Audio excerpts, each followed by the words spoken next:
Hello guys, welcome back to my channel Sravanitha Kaburlu. నన్ను రెగ్యులర్గా follow అయ్యే వాళ్ళకైతే తెలిసే ఉండాలి నేను హనుమాన్ చాలీసా పారాయణం చేసుకుంటున్నానని. సో ఈరోజు ఇంకా ఫైనల్ డే అనమాట.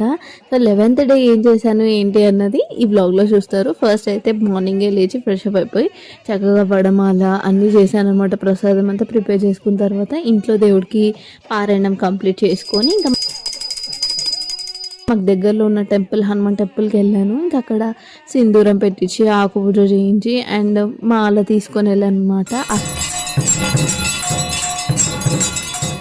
అక్కడైతే చాలా చక్కగా చేశారు స్వామి పూజ. అండ్ నేను లాస్ట్ రోజు ఒక 3 బ్రహ్మచారులకి భోజనం పెడదాము అన్నట్టుగా అనుకొని ఇంటికి వచ్చి చక్కచక్క లంచ్ ప్రిపేర్ చేశాను. అండ్ కజిన్స్ వచ్చారనమాట లంచ్కి.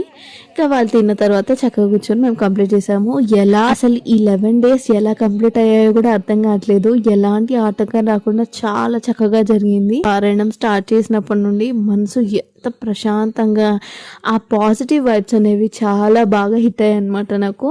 Anyway, thanks for watching a video నచ్చితే please to like and subscribe. Bye, stay tuned with Sravanitha కబుర్లు.